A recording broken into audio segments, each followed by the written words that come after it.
Welcome, everyone. This is the Funding Your Farm Workshop, Strategies to Boost Grant Success, and we're very excited to have everyone join us today. My name is Jennifer Hashley. I'm the director of the New Entry Sustainable Farming Project, and I would like to welcome you to introduce yourselves. If you would like to rename yourself and add your pronouns, you're welcome to add to the chat your name, your pronouns, your farm name, where you're located. We'd love to know where everyone's coming from this morning, joining us. We do ask that you all please keep yourself muted until the Q&A session.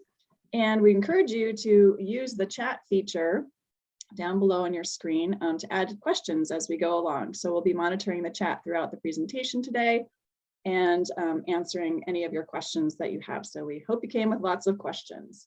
We are recording the video today, so if you do want to come back and revisit any of the content that you might have missed, we will be posting this and sending it out after the session today. So and any resources that are discussed today as well will be emailed to you later on. So I'll introduce myself and our program briefly. Again, I'm Jennifer Hashley, the director of the New Entry Sustainable Farming Project, and we are a beginning farmer training program. And our mission is to improve our local and regional food systems by training the next generation of farmers. We are located in Beverly, Massachusetts, on the ancestral, traditional, contemporary, and unceded lands of the Pawtucket and Massachusetts people. I encourage everyone, since this is mostly a farming community, to find out a little bit about the land where you are occupying. You can go to nativeland.ca and look and see a map of where you're located and which ancestral lands you might be stewarding as well. So a little bit about New Entry. We have three main program areas: our farmer training programs, which include our courses and workshops. We have an experiential crop production course, farm business planning course, and we do lots of workshops and capacity building for farmers like this today.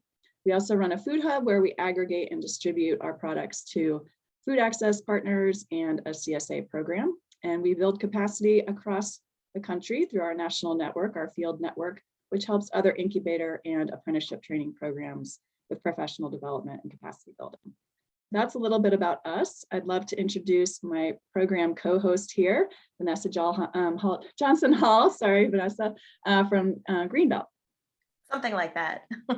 I'm Vanessa with Greenbelt. I'm the Assistant Director of Land Conservation. Thanks so much for joining us today. Greenbelt is Essex County's land trust.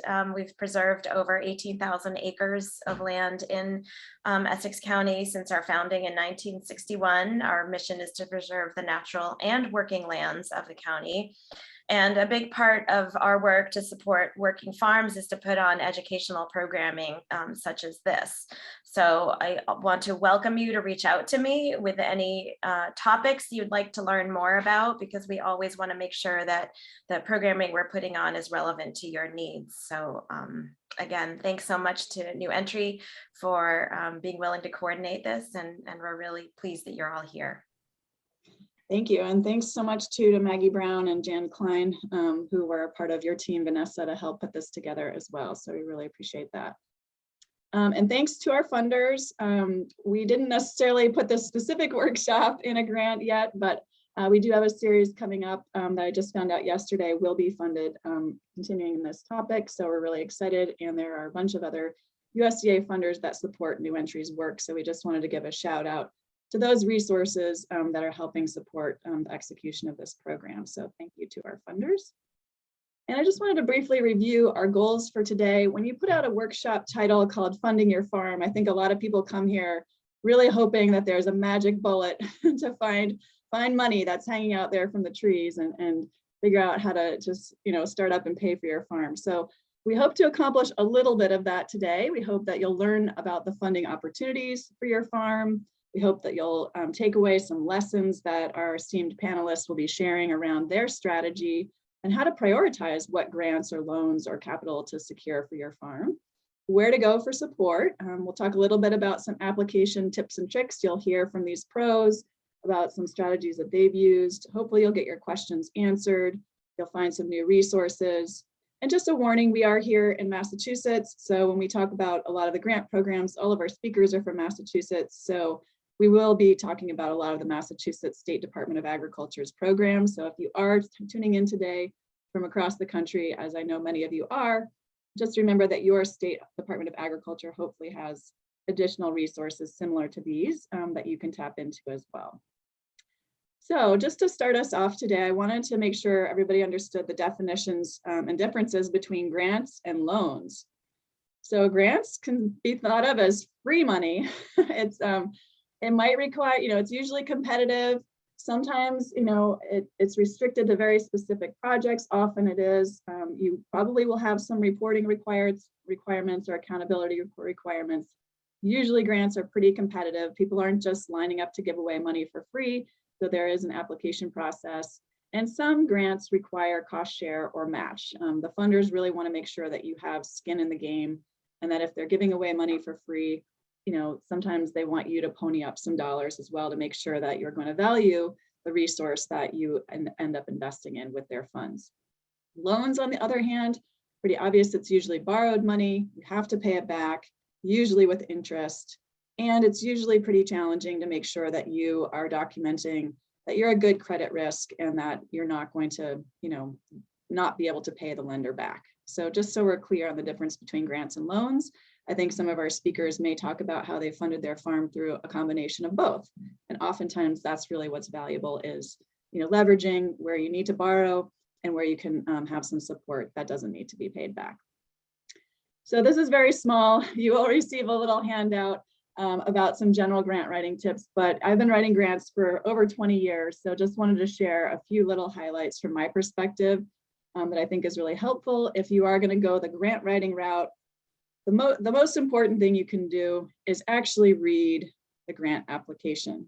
You'd be surprised how many people kind of miss over that, or they go right to the application form and start filling it out. But the grant application, the request for proposals, the request for response, whatever it's called, has a lot of really important information that the funder put together to make sure that you know how to be successful in responding to the call for proposals. So read through it, read the instructions, and definitely read the eligibility criteria thoroughly.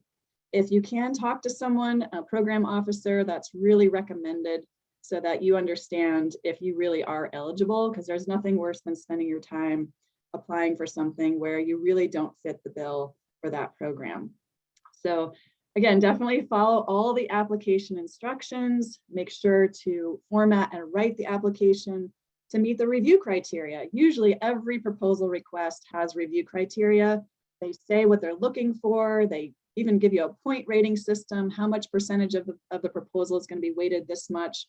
So really pay attention to how the reviewers are, it's usually a lot of volunteers or staff. They're going to be sitting there with a score sheet, and they're going to be reading a lot of proposals, and they're going to be trying to score it based on the criteria they put in the application. So that's really important to know so that you can write to the review criteria. You also need to be really clear about your purpose, your goals and objectives, so that you can communicate exactly what you're going to do, make sure that it's going to be specific and realistic, that you have a good timeline, show that you've really put some thought into the budget and that you've researched your costs. You're not just making up numbers. Reviewers can see right through that.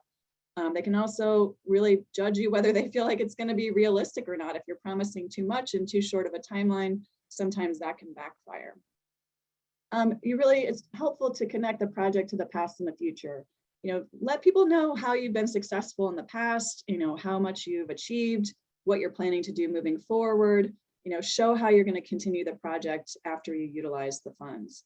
If you can connect what you're doing to the community, obviously most grants, that's free money, comes from public funds or otherwise charitable contributions. So show how the community will benefit. Maybe include letters of support, show how it fits into other, whether it's a town sustainability plan or, you have a food policy council group, whatever it is that is aligned with the work that you're proposing to do, make sure that there's community support and that you demonstrate it either through letters or in your narrative.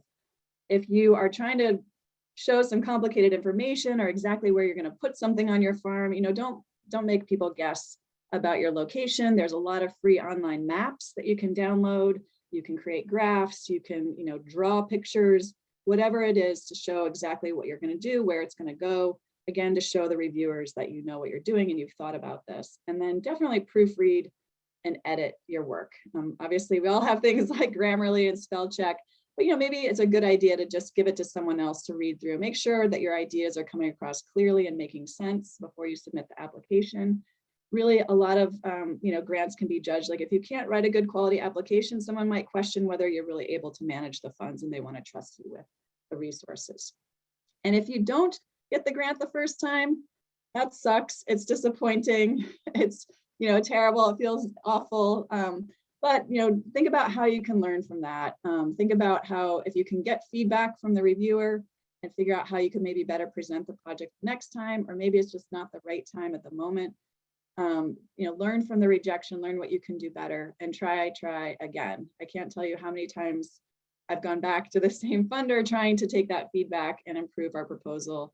And sometimes it takes 2 or 3 tries. I know that's frustrating, but that is the name of the game, and maybe the next time you'll be more competitive. So those are just some general tips. I think some helpful documents to have if you're going to be applying for grants might be to have a registration number with the USDA Farm Service Agency. There's a nice little resource for easy steps to get started with FSA. Really, if you're going to tap into many of the USDA programs that we're going to talk about today, you have to start with a farm track number from USDA. So go ahead and get started with that. You may need to have a federal employer identification number, file your business status, that you can do online. You should probably have some recent tax documents or financial statements from your farm business, again, to show the funder that you have experience growing and selling food so that you are, know what you're going to be doing with either the grant or loan. A lot of federal grant applications require a DUNS number, which is a 9-digit business ID provided by Duns & Bradstreet. Again, you can apply for that online. Most programs also require that you have some kind of proof of land tenure or security. If you're going to be asking for capital equipment or some kind of improvement on a piece of property, they want to make sure that their investment is still going to be there and that you have some security and control over the land. So if you don't have a written lease, hopefully you can get your landowner permission, and they may be partly held responsible for the project as well. And always having a business plan is a great idea. So some grant resources I'll share out after the session today. This resource here by USDA is a great one. It's the USDA Guide to Federal Programs. So all the alphabet soup of federal programs are listed in this document. It was just updated in September 2020, so it's fairly current. Great resource. SARE grants, they have some online tips for writing proposals. SARE stands for the Sustainable Ag Research and Education Program. Those of you who are here in Massachusetts, if you're looking for all the grant programs that the state has, there's an MDAR, Massachusetts Department of Agricultural Resources, A to Z programs listing on their website. You can scroll through that list and find out where all the grant programs are and read all about them. MDAR also just created a really cool online tutorial called Navigating Grant Opportunities for Dairy Farmers. So it's kind of like a choose your own adventure. You get to click through a little assessment as you go along, and then it really points you to the programs in a more curated fashion. So you can check that out. If you're still pretty overwhelmed by all of this, there are some grant writing or loan support application support services you could tap into. Sometimes local conservation districts offer grant writing support in the area. SCORE, which is an association of retired business executives that volunteer for small businesses. Sometimes they can provide support by either reviewing an application or helping you along. Farm Credit also provides grant writing support services. And there's a company out there called Farm Raise. They are a fee-for-service company also that has an online service where you can apply to have them help support you to look for and apply for grant opportunities. So those are some resources there. And now I'd like to launch a quick poll so that we can see how folks are doing in the room with grants. So we have a few questions for you we'd like you to answer. First one is, have you ever applied for funding for your farm, grants or loans? Just kind of get a sense of that. You can answer yes or no. The second question is, if you have, were you successful? So I know that's hard because maybe you've applied for many and maybe some were successful and some were not. So answer as best you can there. And then the third question is just to get a sense of which grant or funding programs you might already be familiar with. So there's a bunch of resources there listed, just a bunch of different categories. If you'd like to take a whack at that, that would be super helpful. And while you're filling out the poll, I just want to quickly introduce our speakers before they get started sharing their information. So, oh, sorry. So here's the laundry list of programs that you're also notifying there in the poll as well. So most of our speakers are going to touch on a lot of these different grant programs that are out there. This is not an exhaustive list, but just the main grants that I know folks are going to mention in their remarks today, or that they've applied for or have plans to apply for. So again, this will be sent out, so you'll be able to look through those a little bit more closely. I did want to point out, besides the federal and state grants, the National Young Farmer Coalition has a farmer grant program going on right now, and their application is actually due tomorrow at 3 p.m. So they're going to be awarding $55,000 grants to farmers. So definitely check that out. Their application is in English and Spanish. Unfortunately, the American Farmland Trust New England Farmer Micro Grant Program just closed, but check back on their website in the fall for their 2023 applications. Same thing for the Food Animal Trust if you're a livestock farmer.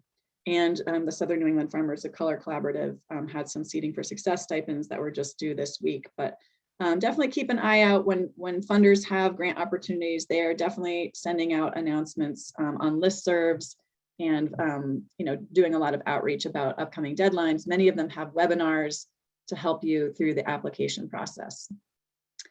So without further ado, I'm just going to quickly introduce all of our speakers and then turn it over to Glenn, who's going to kick us off. But I'd love to introduce our first speaker, Glenn Cook. He and his wife, Karen, purchased their farm a long time ago now, gosh, almost 40 years and running. So right next to their father's farm, and they've really transformed it into a vibrant, diversified fruit and vegetable operation. They have a lot of great energy production on site, and it's just a really wonderful place to go. And I can't wait to hear more about Glenn's experience to grants, because he's applied for quite a few. So we'll get to hear from him in a moment. Our presenter after Glenn will be Chris Grant.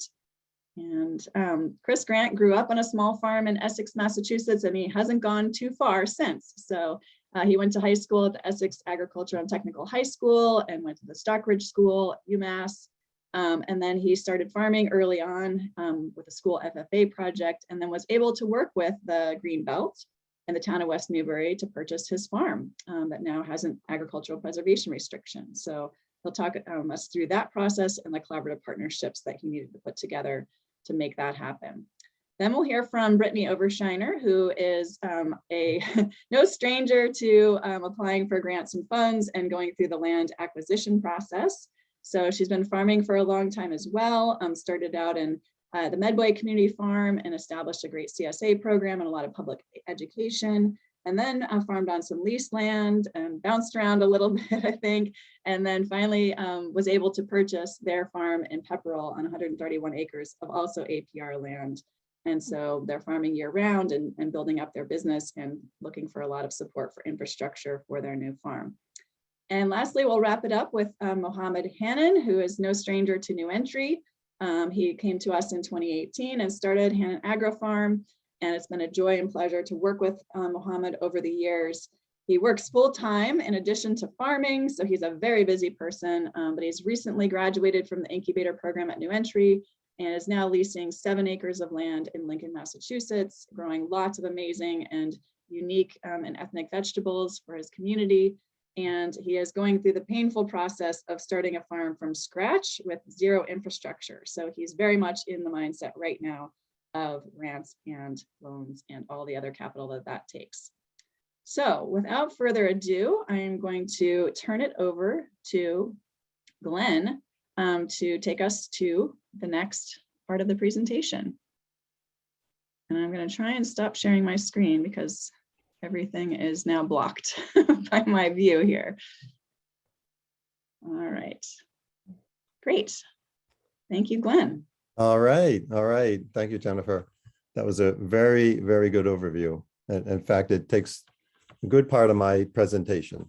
Sorry. No, that's all right. So welcome, everybody. I'm honored to be the first speaker here. I'm going to first share where we are today, what our farm is now, and then back up 40 years and tell how we started, because we also started with basically just raw land. You know, we had started with a old dairy farm and an old chicken farm, and we had to carve it into what it is today with lots and lots of energy and effort.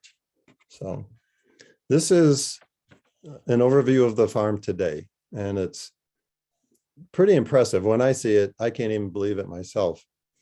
It's 140 acres in Amesbury, and the north border of the farm is on the New Hampshire line. So we're tucked right up in the corner.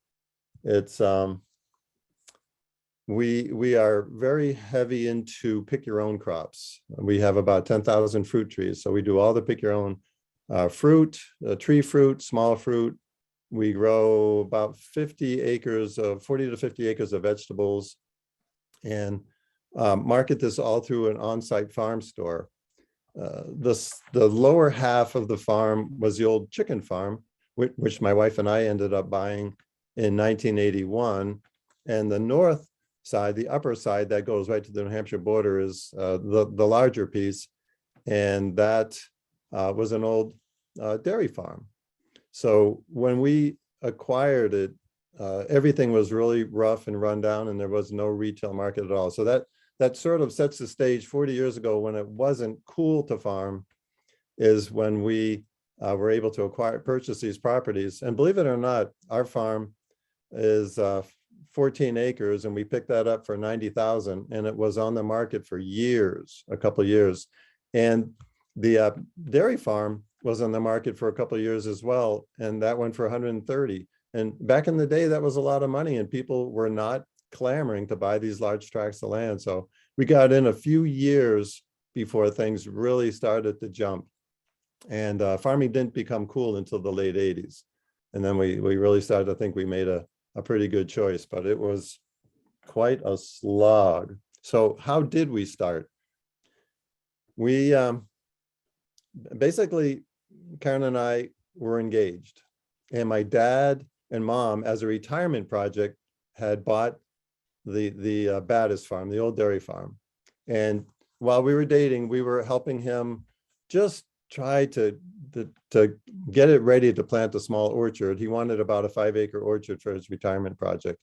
And at that time, the farm next door was on the market. So we thought, what a great project for us to see if we could buy our own farm next to his. Plus, my dad is a physicist, and I knew he would never do things the way I wanted to do them. So I had to find a way to come in as an equal partner. But Karen and I were both broke. So we approached Farm Service Agency, and they said that for us to give you a loan, you have to show hardship, which means being rejected by commercial banks.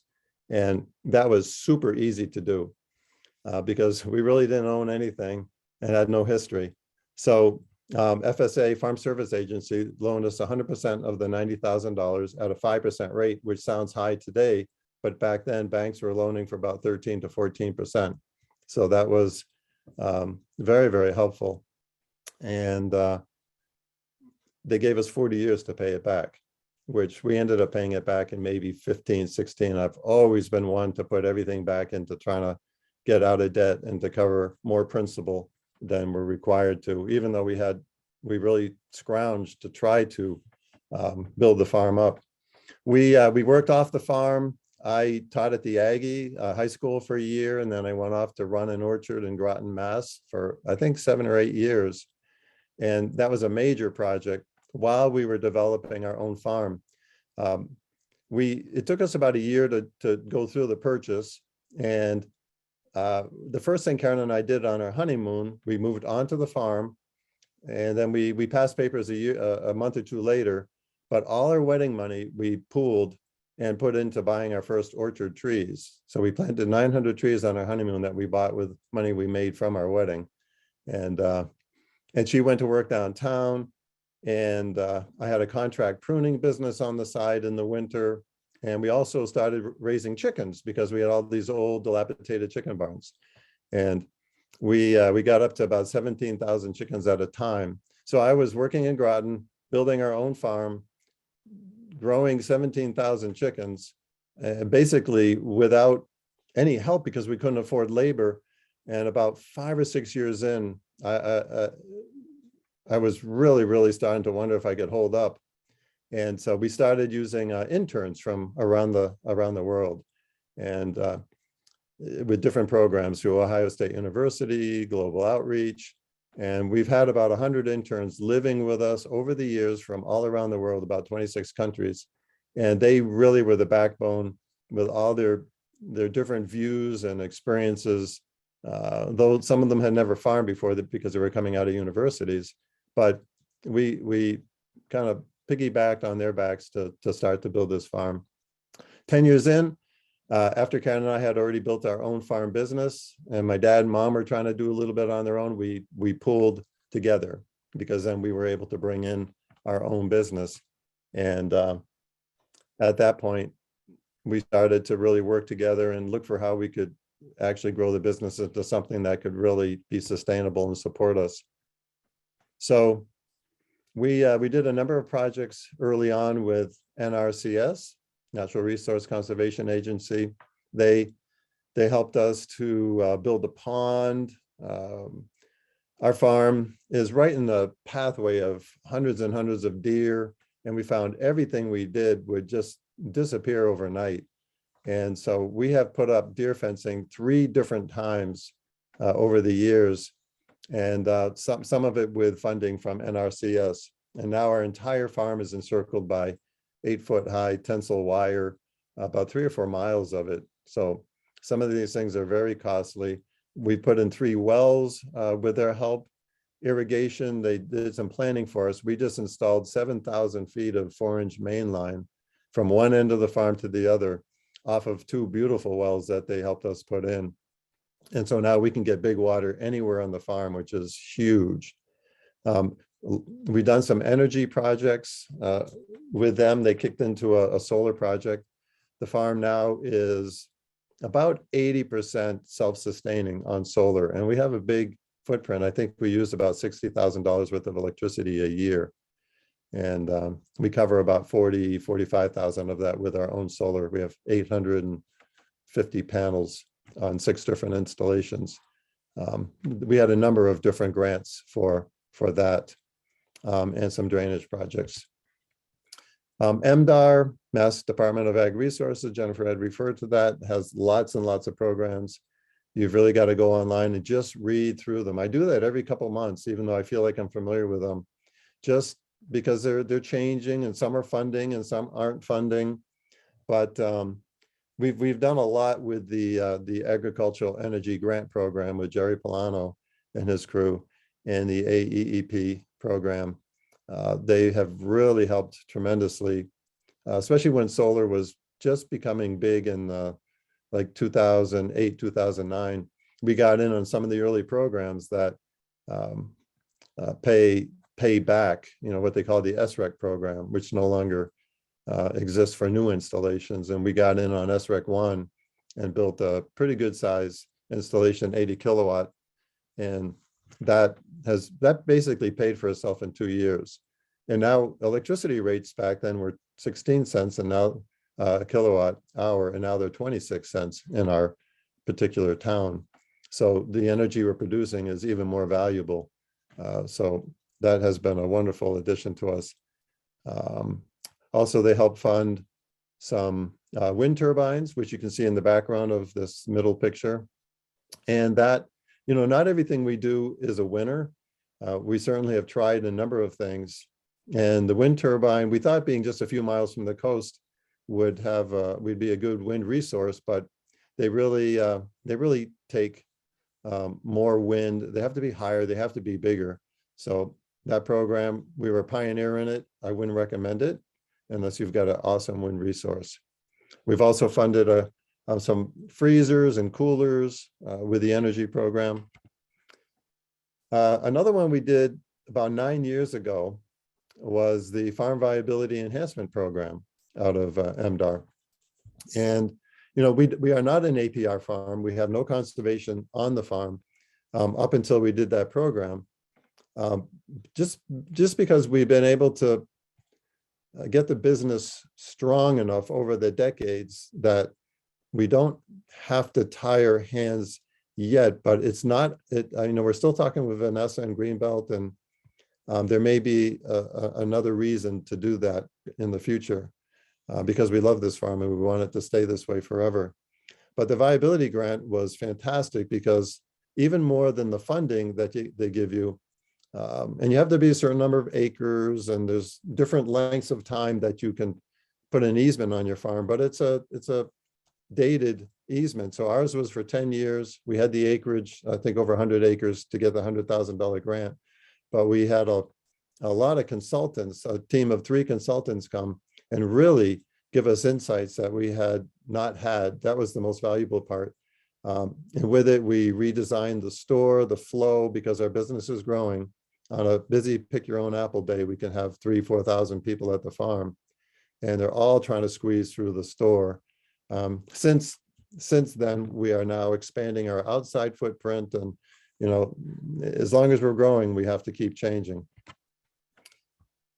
We currently have a grant that we applied for the Agricultural Food Safety Improvement Program, and that one we thought we would hear a couple months ago. And Jenny, our general manager, who's right next to me, she put in that application. So we were hoping that we could have heard by now, yes or no, and then she could have shared her experience on how she went about it.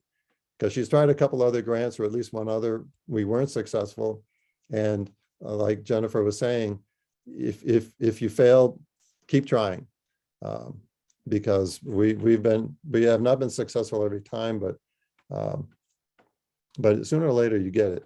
Farm Energy Discount Program, that's just a basic, just sign up, apply for it through MDAR, and you get 10% off your electric bill, and I think natural gas bill as well. And everybody should do that. USDA REAP, Rural Energy for America program. Again, we had a number of energy grants through them. And when I started applying for these grants back in 2007, 2008, especially for the wind, there really weren't programs on teaching us how to do it. That's come along in the last 5-10 years, much more so. And so it was quite a labor of love to sit down and try to work through these applications. And now even with any of the energy projects, the installers do almost all of the paperwork for you, for the farmers, because it is daunting. But there's a lot more support now. The value added producer grant was one that we got through USDA, and it was for the hard cider facility, which we have built. And that was not for the building or for the structure, but it was for marketing of it, for labels, for helping us buy bottles, for design work. And that's a matching grant. And that was very, very, just a great contribution. I wanted to say also that our farm now was mentioned in the introduction. We pretty much stay on our footprint now. We used to do a lot of farmers markets. We used to have a lot of satellite stands, in the beginning, just to try to get our name out there. When we had our first day open, we had strawberries. It was the second year. We planted them right after we planted the apple trees, and they were beautiful. The land hadn't grown anything but been spread with chicken manure for probably 20 years or maybe longer. And we put a little stand in front of the road, and absolutely nobody came. And I quickly learned that marketing and you have to go find the people. They're already used to going somewhere else. So I had a lot of sleepless nights that first crop.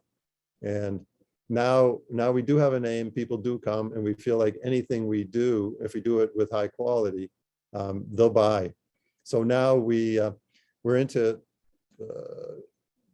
making our own cider. We have our own farm stand. We don't do any more farmers markets. We gave up Marblehead a couple of years ago. It was a beautiful market, but we just wanted to keep everybody home. And we make our own jams and jellies, scratch bakery, the whole thing.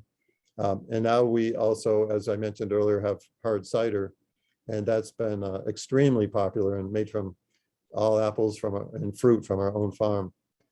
So these, just from my own mind, I came up with the tips of our process of going for grants, and we probably applied for maybe 15, 20 over the years, been successful 50% of the time.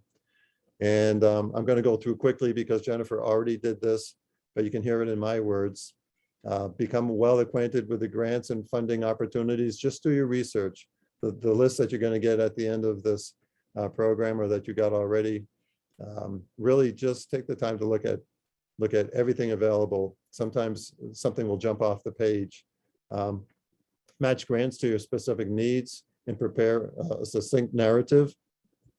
You know, there are regular people reading these, but they're trained and they're looking for specific things. So tell your story, something that will capture their attention, but show them how they can really help you and how it will add to your success. Not, you need this grant or you're going to fail. Nobody really wants to be part of that line. Do not wait for the grant to go live to begin prep work. A lot of them need audits or you know, things that may take some time to put together to meet their protocols. Know the deadlines, make a point to submit early. A lot of people wait to the last minute and they submit the deadline day. We've done that a number of times because we're trying to farm. And I just feel like you might be diluted a little bit to do that. So better just to be ahead of it. Sometimes they might even let you know that you're missing something because they're working with you, and it could be helpful. Set times, set timelines for each task required. This just helps you get organized so that you can keep the application on track. Use real numbers in the budget sections. You know, the people reviewing the grants, they know what they're looking at, and you can't make everything too optimistic because they'll see that and they won't think that you're filling out an accurate application. It's okay to call the grant coordinator, ask for clarification. Don't skip anything required in the application or rush through sections that feel annoying. I've always found, if you think about it, the amount of time you put into doing the grant correctly, if you look at what the grant may pay and what your time is worth per hour, it's probably the best work you'll ever do on the farm. And as Jennifer mentioned, have somebody review it before sending it in. You don't see your own mistakes sometimes. And if successful and you've achieved all the reporting deadlines, you know, if successful, they're going to have requirements for reporting, and just you know, take care of that. Pay attention. Don't feel like once you get the money you can just go off and do your own thing, because you're going to want to come back and they're going to remember how you finished the previous grant. So I think that takes care of me. This is Jenny's whiteboard. When she was working on this last grant, she was identifying all the key phrases, key words, and built this into the narrative, built this into the whole grant. So there's a lot of thinking and planning when you do these things. It can't be off the cuff. There has to be a strategy. And this just was a snapshot we took of what she did. So we haven't heard if we're successful or not, but I hope she is. I really do. So, well, thank you for your time. And if you have any questions, I think we'll be doing that later or now, whatever the moderators would like. Thank you so much, Glenn. That was awesome. A lot of good tips in there. I really appreciate that. And, you know, not to be overwhelming, obviously Glenn's been at this a very long time and has, you know, had a lot of experience writing grants. So as we go through today, we're going to be hearing from folks who are getting started. Maybe if you're a new farmer or beginning farmer, and you don't have 40 years under your belt already, it's okay. You can get started from day one, as Glenn shared. You know, he started, you know, scrapping it together, doing lots of different things. So thank you for sharing all of your experience. And it's really amazing to see how much you've created and succeeded over the years. So we really appreciate you. All right. I don't see a lot of questions in the chat. Do feel free to use the chat as we go along. There's one question maybe for you, Glenn. Someone wanted to know about how you market for the interns that you mentioned that you were able to secure? There's a couple programs in the country, and what's the one out of Fergus Falls right now? They have a global workforce, which is an H2A program, but communicating for agriculture, CAEP. That's probably the biggest one in the country. I think they used to deal with about 800 interns from all around the world. And you just contact them and they will learn what kind of a host you will be. You have to put these students up. You know, they lived in our house, and then eventually we had housing on the farm where they could be more independent. But they were part of our family. It was probably one of the best things we've ever done. I would say we're still in touch with 30 or 40 of the 100. And we're invited to all their weddings, and yeah, and our boys grew up with all the cultures of the world, from you know, China to Russia, Fiji Islands, Costa Rica, Haiti, you know, just you name it, Australia. They've come from everywhere. So yep. Great, thank you. And then you've always got nice vacation spots to go visit when you leave the farm. Yeah, we've done that. All right, well, wonderful. Well, next up, we'll hear from Chris Grant. So Chris, take it away. Thank you.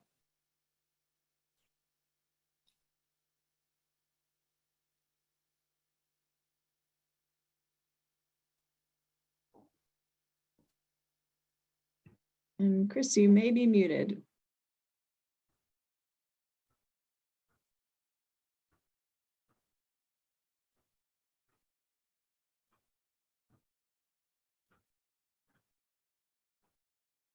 Oh, I can't hear you yet.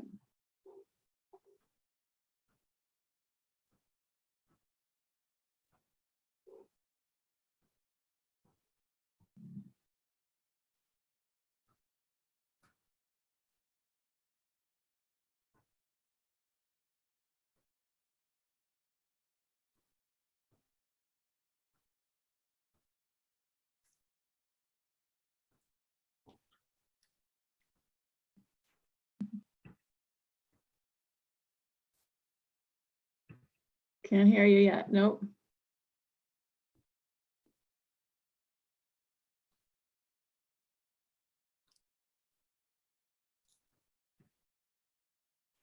Love my old project too, and my old pod. Nope. I think we're hearing someone else. Chris, do you want us to come back to you? Maybe we can bounce to Brittany, and then we could come back to you while you work on your audio. Does that make sense? Yeah, Chris said to go ahead to skip to someone else while he Hear me works on now? his audio. Oh, yeah, there we now go. we can. All right, perfect. You're all Perfect. set. We can hear you now.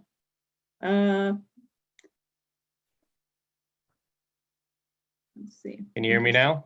Yes. Okay. Great.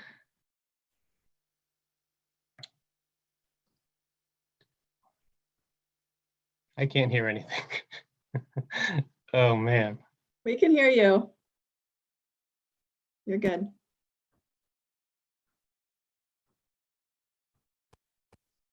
Oh, hello. Yes, we Okay. can hear you.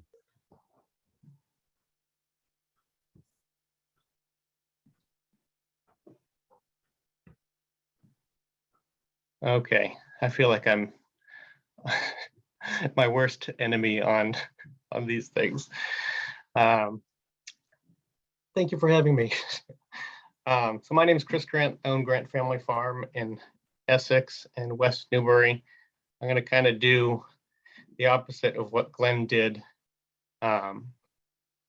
for my presentation. I'm going to start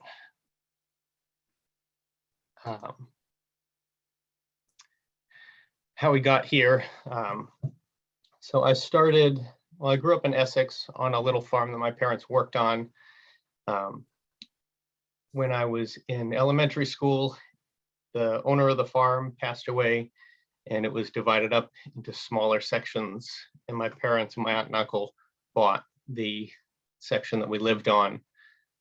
So we always had a great big garden, chickens, turkeys, anything that I could drag home from an auction. I had as a little kid growing up.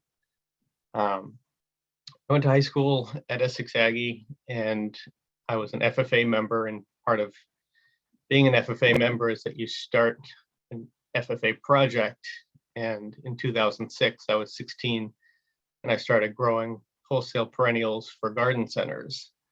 And that was kind of my diving into, running a business. Our teachers set us up how to keep our own books and how to reach out to customers and hope that they would buy from a 16-year-old for their garden centers. And I did that throughout college. In 2010, the farmers market scene was very hot, and we started selling there. Started doing, Salem locally, growing some vegetables and cut flowers. And 2013, I changed the name. That was right when I got out of college. And we were growing vegetables, cut flowers, and eggs, and doing 4 farmers markets a week. I say that I started on my family's land, but it was really only the hub. I didn't have access to barns or anything like that. So most of the land that I was using to grow things and to keep birds on was owned by other people, kind of on a handshake or a favor. No real leases, but I borrowed a lot of land all over in Essex and Ipswich. During that time, I just want to point out, like, I know that Glenn talks about working off the farm when he had started. After I got out of college, I was working full-time as a hydroponic grower in Salem, New Hampshire, and still running this business in Essex. So that was a lot of splitting my time. In 2015, we added broiler chickens on pasture. And just to show you that, adding and taking away enterprises as I evolved. In 2017, we lost access to a big piece of land, and so we stopped growing vegetables and cut flowers. So we focused strictly on, broiler chickens and laying hens. We're doing about 2,500 laying hens a year and 5,000 broilers on pasture a year. And it was essentially myself and my mom part-time and some other people here and there. And all of this was happening in like less than ideal conditions because I couldn't build a walk-in cooler. I couldn't, build a wash and pack station for produce. So, kind of holding on to what we could with the small amount of land that we had, by doing 3 farmers markets, 4 farmers markets a week. Even before COVID, we started doing home delivery because we had the laying hens and we had such a demand during the summertime for our eggs. So I like to say that we beat that before COVID happened. We were already going door to door selling eggs. And then during this time, I was always asking people about their land and what they were going to do with their land. I know that I tell people this all the time, that I had a lot of uncomfortable conversations with people that didn't want to be asked what their future was going to be of their farm. Knocking on doors, talking to people at Farm Bureau meetings, and just trying to figure out where the future of my business could go, because I knew that, the land that my family owns is not suitable for retail. It's not, big enough to have, a sustainable business on it. So, I talked to a lot of people and I got a lot of leads of people who had, 15 acres, 5 acres here and all over the place. And, it's really difficult to have those conversations with people because farmers just want to do that and do whatever they can until they can't do it anymore. And so, I knocked on a lot of doors and I talked to a lot of people about that, asking what their legacy would be. And, in 2019, I wrote a letter to a landowner in West Newbury whose farm had been for sale since 2012. And the other thing that I have on the side here is that I also still work for, a nonprofit on the side while farming full time for the New England Veg and Berry Growers and the New England Veg and Fruit Conference. And that's just something that I keep doing, even though we're farming full time. I wrote a letter to this family, or this one of the sisters in the family that was selling this farm. It had been listed for sale in 2012 for about $1.5 million. I remember I was still in college when I saw it listed, and I said, wow, wouldn't that be cool to spend $1.5 million on a 10-acre farm. I wrote them a letter in early 2019, essentially just saying who I was, what I wanted to do, and if they would meet with me. I've written a lot of those letters in my life, and I sent it on a Tuesday. She called me on a Thursday, and we met at the farm the following day. And we walked around. It's a 10-acre piece. It had that farm stand and the farmhouse and some outbuildings. The family hadn't really invested all that much in it in the past decade. And one of them really wanted it to stay a farm. And I got on the phone and I called Vanessa at Greenbelt, and I said, you can be honest and tell me I'm crazy, or you can tell me that this is an okay idea and I can keep going. But she didn't tell me I was crazy. And then that started a 1.5-year adventure of, I reached out to the USDA Farm Service Agency because I knew that I didn't have a down payment to work with farm credit.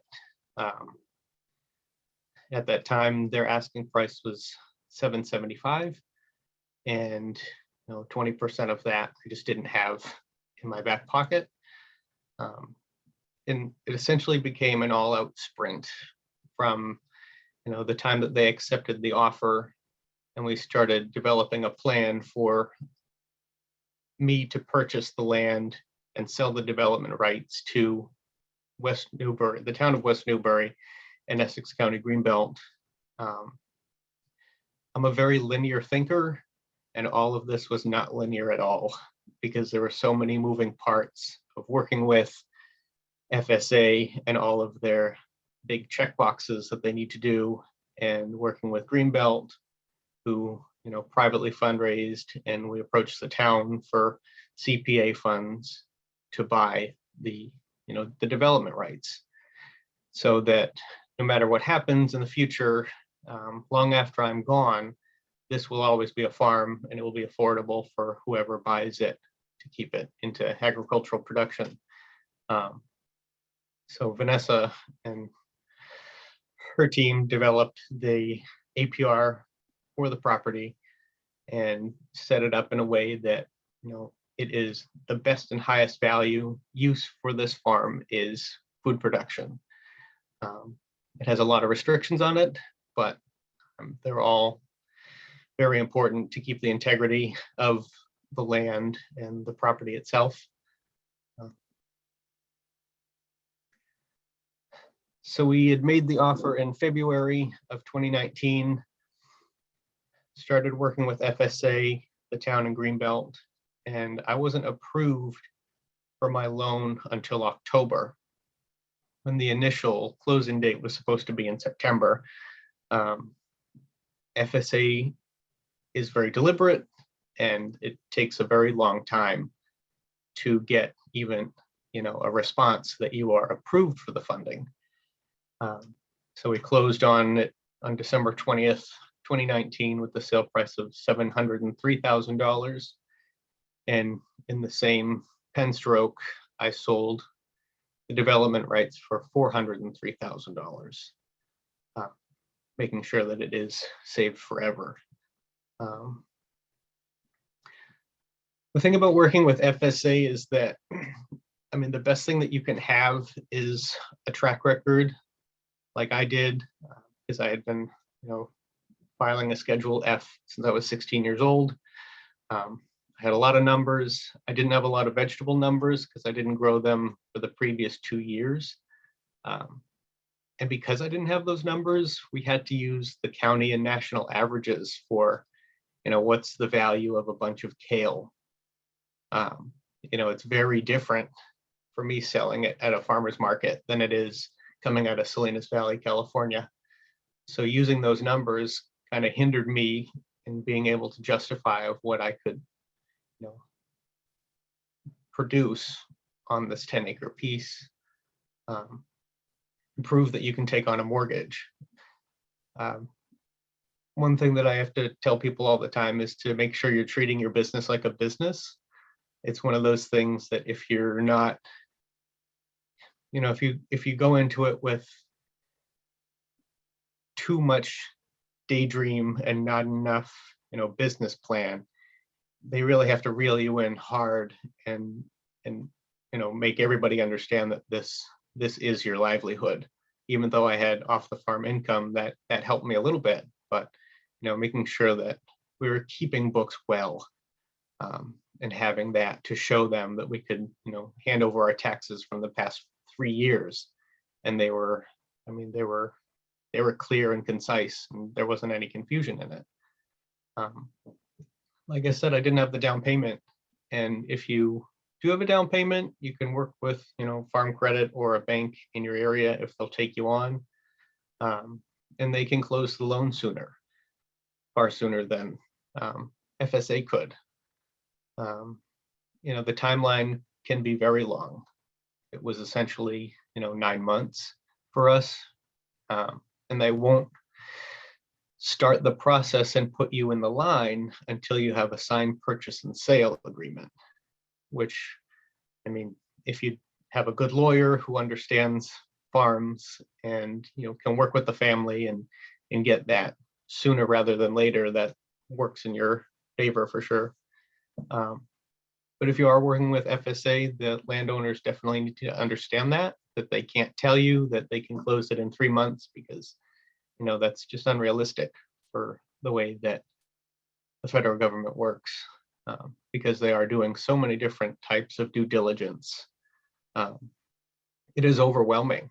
It was a long summer of filling in these forms that are designed for every farmer, rancher in the country, but they do work really hard, and we have some really good loan officers in Massachusetts that can help fit a small farm into the big USDA forms. That I remember getting a form sent to me on a Friday afternoon, and it was just so confusing. I stressed out about it all weekend. I called farmers who had done this before. They didn't have a clue of what to do.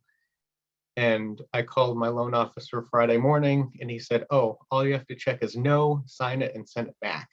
And I had spent, 48 hours of worrying about this form. And he's like, "Well, you're not growing corn, soybeans, or cotton, so don't worry about it." Those are big things that you need to rely on these people who do this every day for sure. And they also don't want to put you in a bad position. If it's a really big stretch after they do all the, the business plan and projection of it, if it's not going to work out, not to just, they explained it to me, not to just cover your mortgage payment, that's one thing, but to make sure that it's scalable, that you can have a higher quality of life, that you're going to be able to pay yourself a living wage. All those things had to be built in, and I didn't think about it. I was like, "Oh, I'm not going to pay myself for the first 3 years. That's fine." And they were like, "Well, that's not realistic. You have to be able to account for that, put that in there so that this is a real business."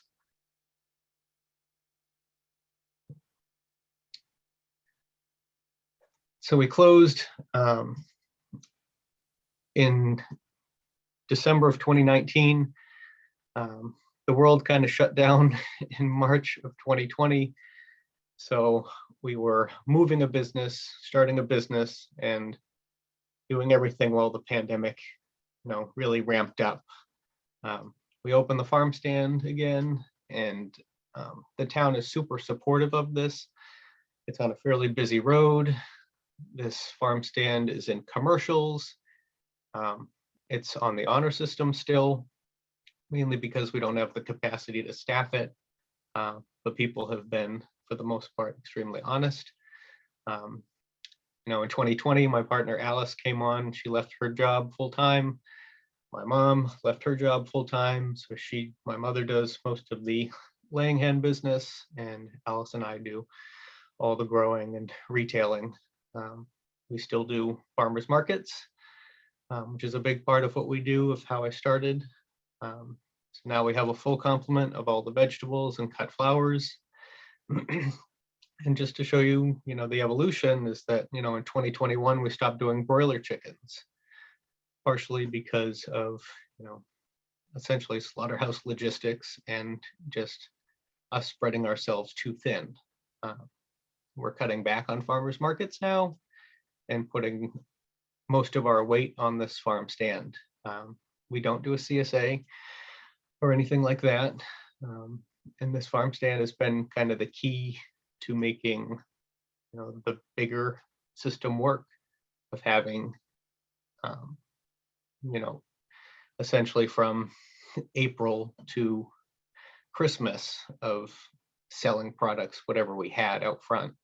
I used to go all over for farmers markets. I've done more farmers markets than anybody should have ever done in their lifetime. And, you know, the ones that we do now are very good because I've been with them so long, but it is a lot of work and I couldn't have gotten to where I am without them, for sure. But we really do love that the community, you know, has a vested interest in the farm because they put money towards it.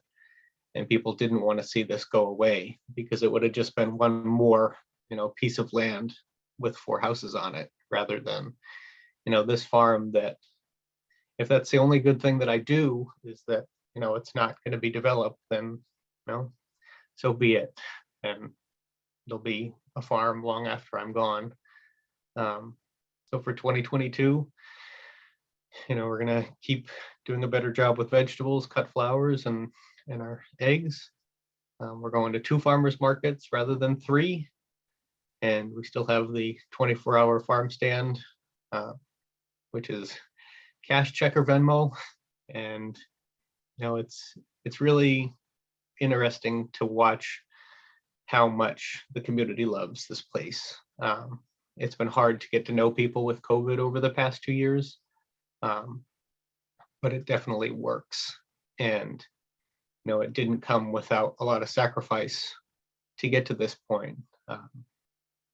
You know, I talked to Glenn a lot about the things that him and Karen have gone through. I talked to people who've done this all before, and, you know, it's not a straight line. It's not a simple, you know, ask for money and it comes in. This was a long time coming, and, you know, I don't think we would have been able to buy this had it not been for, you know, Greenbelt in the town to come in and do the APR. Now, that's something that I think has to happen more and more, or well, whether you have a buyer like myself, like a conservation buyer, or, you know, a buy, protect, and sell situation, which more and more land trusts are doing to get land secured, you know, fighting developers essentially, and making sure that it stays in production in the future. You know, the biggest thing that I will say about, you know, FSA is that they all want to help you, but you really have to do the footwork to drill down on your numbers and be able to say that, you know, at the time, our economic driver was the egg business and, you know, our ability to reach customers. We were going to multiple farmers markets a week. We had a customer base because I'd been doing farmers markets for 9 years at that point. And I think that was one of the really big things that saved us to show our track record and let them know that we were serious about this. So whenever people ask about the process, it is long, it is tiring. And then looking back on it, that was the easy part, because then COVID hit and, you know, all of the rules changed. And that was a long summer of figuring out how we were going to get all these pieces to fall into place. But, you know, we're super thankful that it all did. I don't know if it would have if we tried to do it a year later in 2020 with COVID. But I mean, I'm always open to talk to people about the process, about, you know, knocking on doors and having blunt conversations with people, and just, you know, it's doable, you know, it's possible, but you know, it doesn't come without a lot of footwork and confusing forms. Great, thank you so much, Chris. Yeah, the war stories of securing land through lots of partnership opportunities and bureaucracy is no easy feat. So really appreciate you sharing your experience with us. Do folks have any particular questions for Chris? Otherwise, we can move right along and get started with Brittany, and then we'll come back. All right, I don't see any in the chat. Thank you, Vanessa, for sharing that sometimes you can partner with a land trust, which might be able to buy and hold the land while you wait for your funding. So that's some great advice as well. So thank you. And next up is Brittany. So thank you so much for sharing your story with us. Hi, everybody. I like going third because I actually just deleted a few of my slides that I feel like are duplicates of what's already been said. I think what Chris was saying about working with the FSA is spot on and really helpful to hear before you start the process. So I have also worked with the FSA and I concur on pretty much everything that he said. So I'm going to go ahead and just start my slideshow. I start our farm at 2016. The 5 years before that, I started the Medway Community Farm. So I basically was hired and given no budget and told if you can pay yourself to farm here, you can be our farm manager. And it was an opportunity that I really wanted. I wouldn't do it again. I would probably make sure I had planned compensation because there's a lot of sweat equity that goes into starting a business that you really can't earn in the first few years. But it gave me a lot of experience in starting without any infrastructure and without any capital. And it really helped me when starting my business. So in 2016, I had left the position at Medway Community Farm and I was not really sure what I was going to be doing. I just knew I needed to move on to my next step. And I knew that my goal in the long term would be to have my own farm business. And my friends, Chris and Christy at White Barn Farm, were trying to convince me that I should just partner with them and help manage their farm business. And at the same time, I was actually offered a 1-year lease on a 7-acre parcel of land about 30 minutes away from White Barn Farm. But I happened to live halfway in between. So I was 15 minutes from either site. So we created a partnership where I actually worked with White Barn Farm and also started Upswing Farm.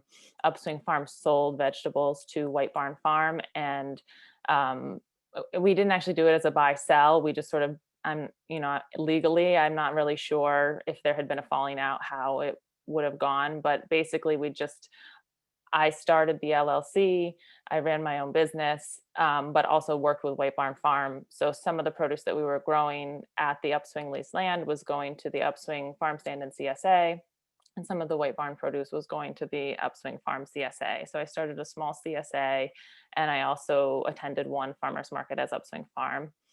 If we're talking about funding a farm, I feel like there was an incredible advantage for me to be in partnership. I was able to use my skill as a farm manager to help their business, give them weekends off. There were ways for me to kind of leverage my capacity, but also get the advantage of being able to use their equipment, which really helped get the business off the ground.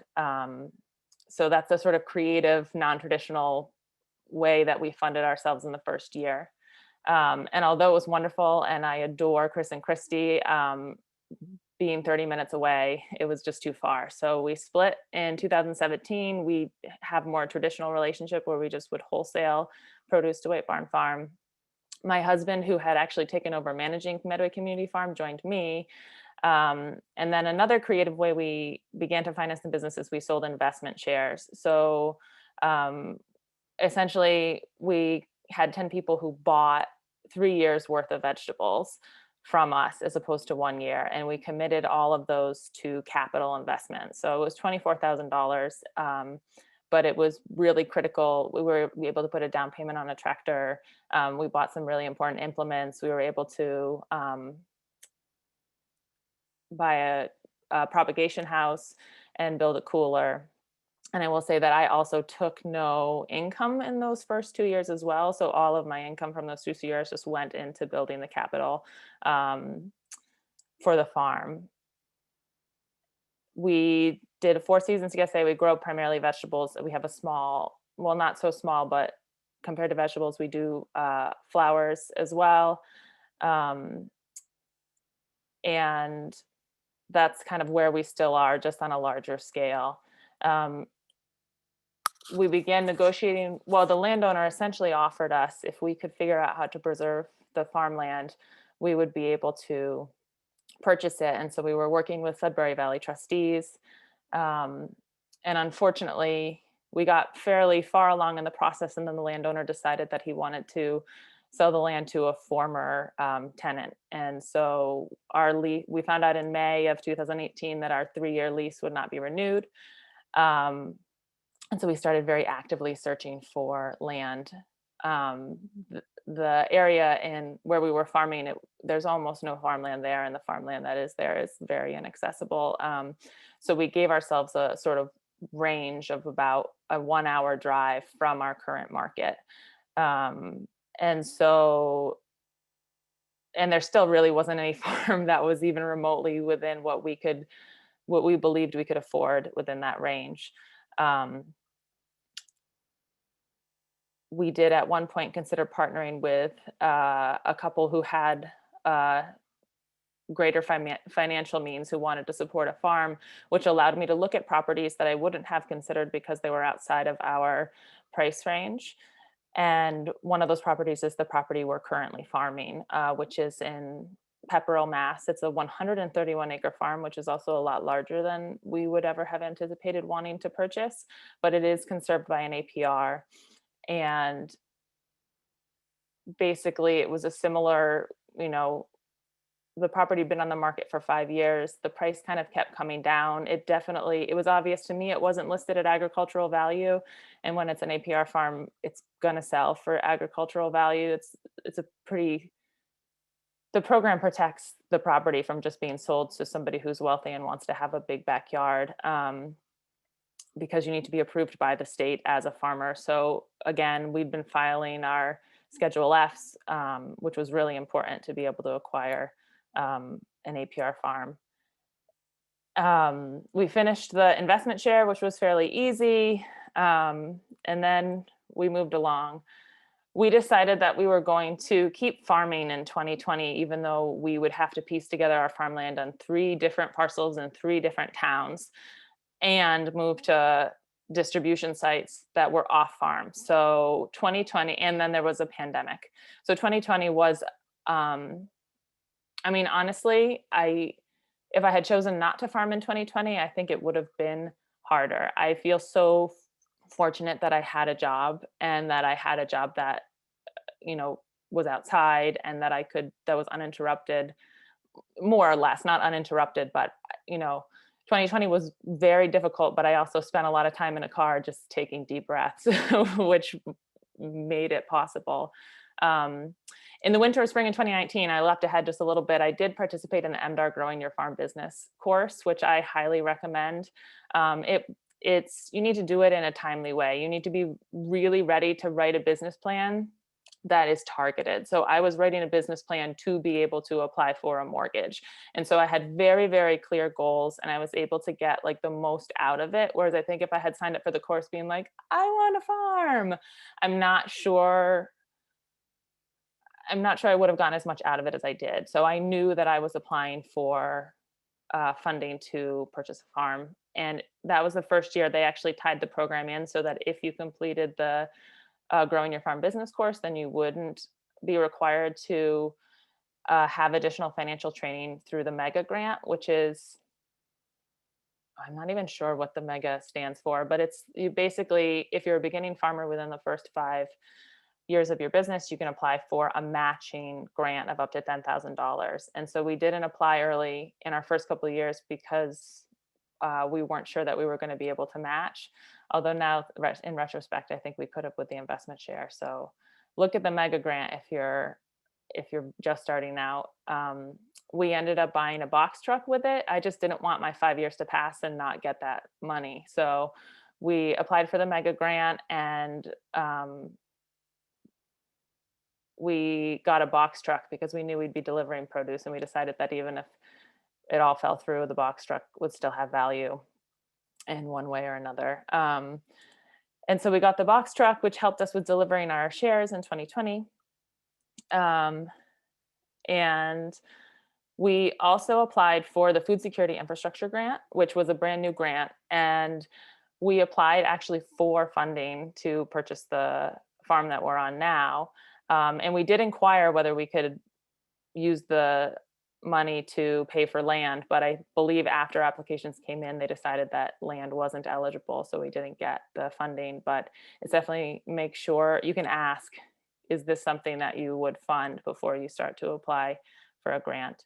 And again, like Chris was saying, it's hard to communicate this in a linear way because there's so many pieces that are happening simultaneously. So also in 2020, at the very beginning of the year, we decided we were going to put one more effort into purchasing the farm that we're on, because we'd actually tried and failed to secure a price point that we agreed upon with the owners. And so I had, I think it was through one of the conferences, met an employee of Dirt Capital Partners, which is a company that essentially helps provide funding for farmers. And so I just put in a call and I said, hey, this is who I am and this is what I'm trying to do. And, they needed some financial information from us. And essentially, they agreed to take us on as a client. And so for a year, they helped us negotiate with the owners. They helped us with the process of applying for an FSA farm ownership loan. And we didn't pay anything. But the contingency was that we had to take them on as our traditional lender. And their interest rate is pretty high, and I'll get to that in a minute. So we made the decision that we wanted to be farming. We felt like we had one more chance to try to get a farm. And we decided to just take the financial, we decided we weren't taking a risk unless we got the mortgage, because we weren't paying anything for the help that we were getting. Working with FSA all year long as well. Chris said it was 9 months. I believe for us it was 9, maybe even 11 months from when we submitted our application, from when we received approval. And again, one of the challenges with negotiating with the owners, they just wanted us to have traditional funding, and it just wasn't going to be possible for us. So it required some patience on the part of the seller to wait for the process to go through. And I will say also, I did really believe that the FSA wanted to help us make what we were trying to do work within the federal system. Working with the Dirt Capital, they were willing to lend us money and nobody else was. So that was one of the reasons why we wanted to work with them. And their expertise was the only reason why we were able to, I believe it's the only way we were able to complete the negotiation. And then the trade-off is that we have a portion of our mortgage with a 7.5% interest rate and a 10-year balloon payment, which means that in 10 years, I need to be able to pay off whatever's left on the principal of this loan. And I did a lot of number crunching, and I decided that we will be able to do that. In fact, I plan to try to do it in 5 years. If there's a prepayment penalty, so I couldn't just pay it off tomorrow if somebody gave me $1 million. I have to, they're going to collect the interest that they're going to collect. Yeah, I don't know. Sometimes when I say it out loud, I think there must have been a better way, but I think this property has so much potential, and I felt like the timeline for our farm, we weren't going to find another property in the timeline we were in, and we decided to go forward with this one. And it was 0% down, so we don't have a down payment. So worst case scenario is for some reason we can't make it work. The value of the mortgage is in the property. So it's not like we would lose, I mean, we don't have a lot of other things to lose. We wouldn't lose our equipment necessarily. We wouldn't lose our personal vehicle, because the value is really in the farm, and we decided we'd rather take the risk of trying to make farm ownership work than not being able to move forward. A couple other funding things that happened is we applied for the AFSIP grant, which is the food security infrastructure, or no, not food, food safety. It's a food safety grant. We bought an old dairy farm, and we're converting a old stanchion barn into a wash and pack. And I say it in the present, like active tense, like we are still doing it. So we distributed 400 CSA shares for 32 weeks this year while being in an under construction wash and pack. And actually for the years before that, I basically stood in the mud in the woods. So it actually felt like a real level up. You can kind of see from the two pictures some of the things that we did. The first picture is even after a lot of work had been done. So we had to cut out all of the stanchions. We had to take out all of the garbage and trash that had collected there over the years. And then we cut out all of the curbs, and we poured concrete to make a level surface. We put in a drain. We built 2 coolers with 1 more to build. And so APSIP ended up funding us the full amount, $40,000. And then because we didn't put a down payment down and we had some savings, we put in an additional $30,000 towards that project, which is still underway.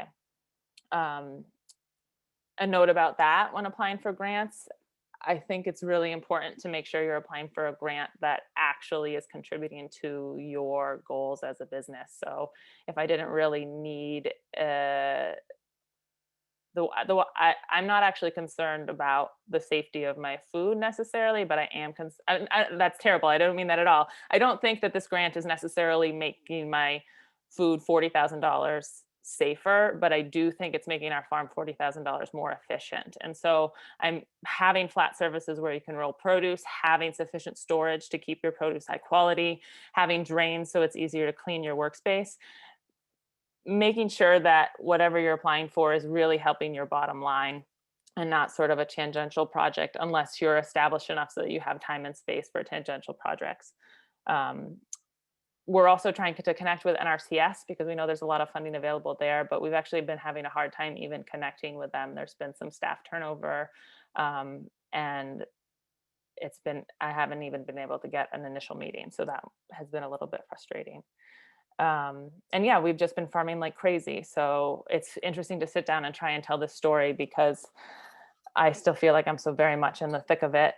We are doing a 4-season CSA with an every other week distribution in the winter. So we're still distributing every other week.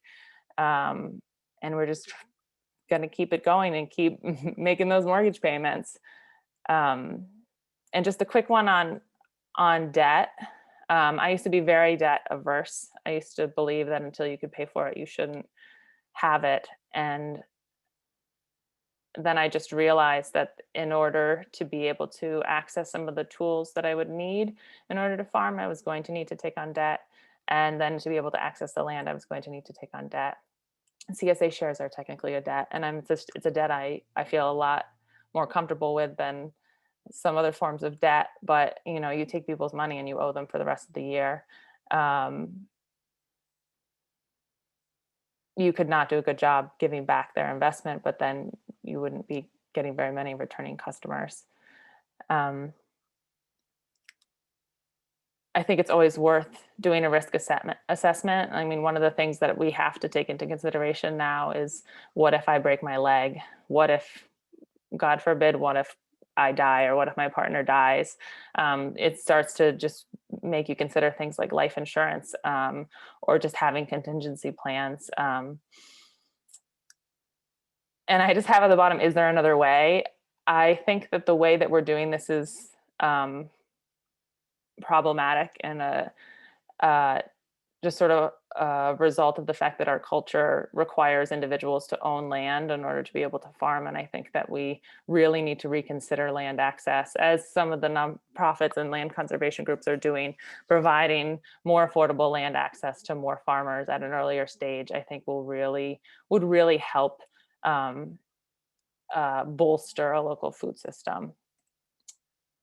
These are some of the grants we plan on applying for. One of the things that we couldn't do as a farm with insecure land tenure is apply for most grants. So a lot of grants, if you're not going to be there for longer than 3, 4, 5 years, or you can't prove that you will be, you can't apply for the grants. So now that we have this land tenure, we're going to be aggressively applying for as much funding as possible, focusing on energy grants. There's also a SARA grant, which is for restoring APR properties, and the property we're on has had a fair amount of neglect on fence lines. So there's like fencing for the property, but it's very overgrown. So we'll be looking into some grant funding to support that, but that requires 15% matching, and we actually can't match at this point for the project. So we want to wait until we feel like we can match that project. And then looking at some of the bigger grants, like the value added producer grant. One of the things that I do is I like to read the projects that have been funded for a lot of these grants, because it helps know who's getting the money, and are the projects that are in line with what we would want to be doing. And the value added producer grant, they're paying for it's considered value added now if you're a CSA, or even being certified organic is considered a value add. And so I feel like we qualify, we're certified organic, we're primarily a CSA farm. And so I want to be spending a lot of time focusing on how we could secure some of that funding.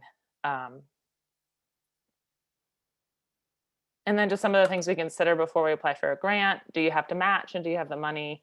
I know Jen went over a lot of this, so I don't want to be redundant. But one of the things I always consider is, do I have the capacity? Like, am I actually going to have time to manage? Am I going to have the labor to implement? Is this project going to be, making sure we're still, you're a for-profit business, but it's just like a nonprofit. You should have a mission, and you can't just go chasing money and changing what you're doing based on the money that's out there. You need to really know, what are your goals and where are you going? And if the grant isn't going to take you in the direction that your business is trying to go, you shouldn't be applying for it. And then is the net gain worth the risk? Or I don't think of risk as the time. If it's a $5,000 grant and you're not really sure you're going to get it, or there was the American Farmland Trust grant that just went by, was $5,000. I considered applying, but I would have had to work through my Christmas break, and I haven't had a week off in like forever. So I said, fine, I don't need, I want my time off more than I want that rare chance that I'll get that $5,000. So, and then the investment share, I just want to say that I think it's a great program. I'm not sure why I'm not doing it this year. I think I will do it again next year. There are a lot of community members that really value you and want you to be in their community and have the financial capacity to make those multi-year commitments. And it's a great way to build relationships. Just make sure that if you're doing something like an investment share, you're committing those funds to capital projects, and that the capital projects that you're investing in are going to help either earn you more money or reduce your costs. So I like to have a plan for what I'm going to invest in every year, making sure that we're building the business and investing in the business financially every year, and then decide if we need additional funding and potentially reaching out to the community. And also make sure you actually can be in business for the time frame of the share. And that's it. Wonderful. Thank you so much, Brittany. That was super helpful. And I love all the creative ways that you've been able to put things together on your farm. And I'm glad that all that worked out for you to be able to get your own property. So there are a couple of questions in the chat. I also am just mindful of time and want to make sure we hear from Mohammed. So it sounds like folks are really interested in learning a little bit more about the investment shares, which I think you talked about a little bit. There's some questions about value-added producer grants and crop selection and marketing. So I'd like to make sure we come back to those during the Q&A. So I'm just going to move us forward with Mohammed.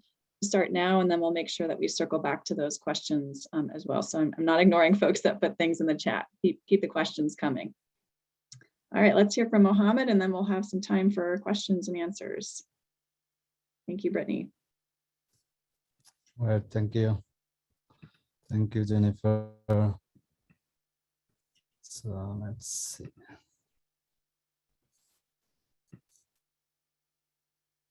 All right. Thank you for having me and for giving me the opportunity. While I was listening and I was basically changing my slide a little bit here and there. So what I'll be doing in next few minutes, I'll try to focus on the last word of Chris Grant. It is doable and it is possible. For several reasons, I want to just focus on this word rather than, you know, how you will get money to establish your farm, or how difficult it is to write the grant, get the money. But I want to motivate people out there who is listening that if you really want to do something and you have a passion, it is really, really possible. Nothing is impossible. You will hear the story from me. So just a little bit about me. I grew up in Bangladesh in a rural village. Basically, I spent my childhood sleeping with chickens. Our chickens used to be under our couch bed. I used to you know, catch fish running around, and when I was hungry, that is the only time I used to go to my mom. So I didn't know English at that time. It was fun, and I could not basically erase my memory how amazing was the childhood, and this is one of the reason I wanted to take myself again into the nature and farming. Give me 1 second. So this is where I came from. It is all wetland. Our house was next to a wetland. We used to grow, people used to grow a lot of rice, and we had some upper land where we used to grow vegetables, raise chickens, chicken, ducks, goats, and cows. After moving here in the US in 2008, it was during the recession time, and I was trying to find job and all kinds of stuff. I had a background in conservation biology, and back home I used to work with the Department of Environment, and I passed few years working with UNDP, United States Development Program. And after coming here, I thought, okay, let's go to the school again. So I applied for a program at Duke Marine Lab to study marine biodiversity and sea turtles. Came back to Boston and started looking for job. There was not a good luck. Started with Walgreens and many other odd jobs, restaurants. And working with all those stuff, I was not feeling really good about that. And I started thinking, why not really I'm looking for something that I can feed my family with good food. That was the beginning of the start. So in one night, I was looking for how can I start my, what I am thinking, and I found the information of new entry. It was at that moment, it seems very lucrative to me that I don't have to, buy the land, invest a lot of money, and I don't know how far we can go At the time, I was also working full-time at Harvard Medical School. It is fairly a good job. I don't need to farm, but I thought I need to do what I really like. So at the time, New Entry had some rules that you have to take a business class to be into the program. And I was living in Cambridge. The New Entry program is in Lowell, so it was quite impossible for me to take a business plan from New Entry. So instead, what I did is I didn't ask Jennifer, but I took a business plan from the city of Cambridge. Then I went back to her. Look, this is the situation. Is there any way I can get into the program? So she said, okay, let's look into this. After a month or so, she returned back to me. Yes, we'll consider a special case for you. So that was really out of the box thinking. So I thought, okay, let's start. So before that, in 2017, what I did is before into thinking about going into the New Entry, I thought I need to test myself. Can I really start a farm only working on the weekends? So I contacted another New Entry farmer and my best friend, Renee Toul-Dubois, and she was also a New Entry farmer. So I committed her to work on Saturdays, and I started working almost like Saturdays and Sundays. Not that I was helping her a lot, but I wanted to test myself for 2 days. So I worked for the whole summer, and after end of the summer, I thought, oh, damn, it's really hard work. But after having all the good produce, I thought I'll continue. So I determined myself I'll enroll into the New Entries program. So I started in Lowell, in Draycote. This is how the progression you are looking at. 2008, 2019. I was also in the same place, and 2020 they moved to Beverly New Entry, and I also moved to Beverly. And by that time, I was almost like it is the time to kick out from their New Entry program. So 2020 was the last year. So I was looking for land. There was nothing really coming up considering my situation. I live in Cambridge. I was trying to find something pretty close to my location. And I was basically cold calling in a lot of towns and cities to see if there is something close by. Accidentally, I came in contact with Tom Gumbert. At that time was a conservation commissioner at the town of Lincoln. And he said, oh, there might be opportunity, let's keep in touch. So this is how I kept in touch for 2 years. And they announced the land in the market, and I applied for it. And I got a land, 2.5 acre, without any infrastructure. I'll get to a minute. Then in 2020, at that time I was working with New Entry, and in 2020, I was also getting the land. So I was running back and forth, 2 farm site, 1 full-time job. So this is what you see, the infrastructure. I had a small little hoop house right in the middle of the field. It is 20 by 11, and a boomerang pond. That is my irrigation system. So this is the start. So I was a little bit hopeless at the time, looking at the land, what I do. Then I was remembering what I had in the back home. I thought, wow, I have a pond, I have a hoop house, I can drive my car. Back home, essentially there was no road. So I thought, oh, I can do it. So that is not a problem. So the tenure, it's a license. So I entered into the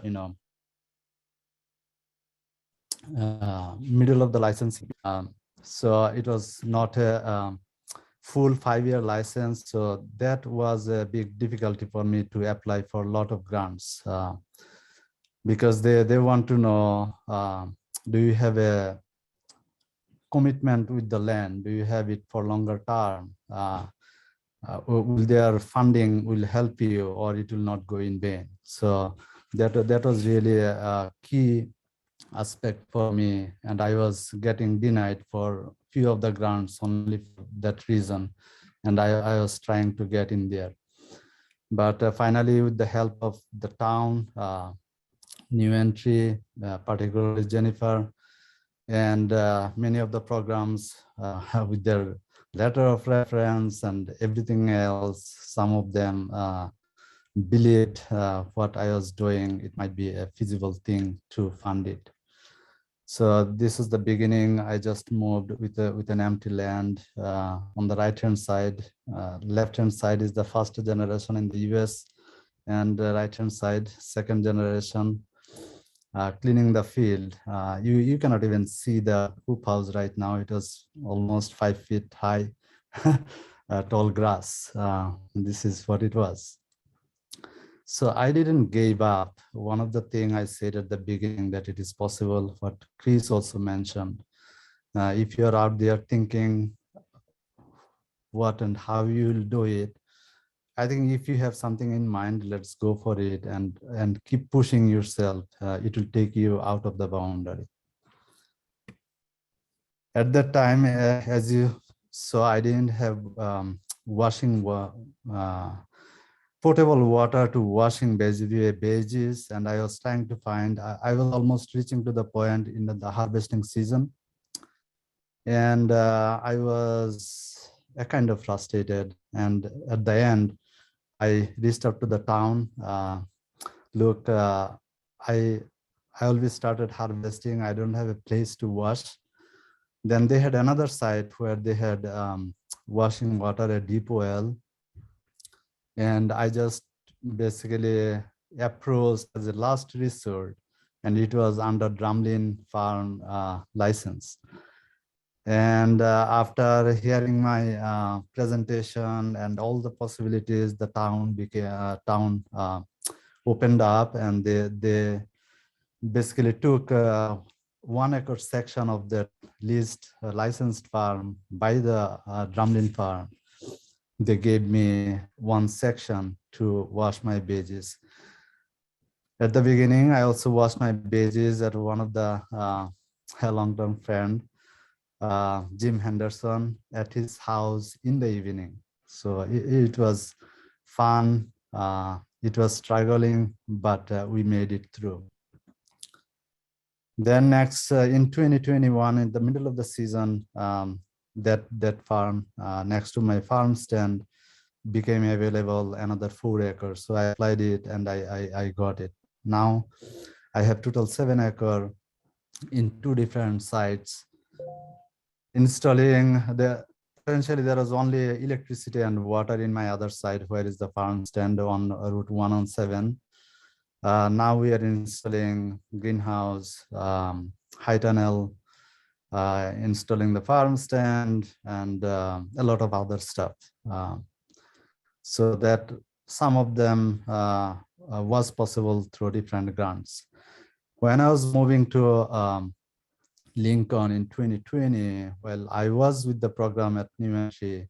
I applied to I applied American Farmland Trust grant, which is a $5,000 grant to buy a BCS, so that I have at least something to work with. So that was really helpful, and that was the first grant I applied, and I got it. I was super excited to have it.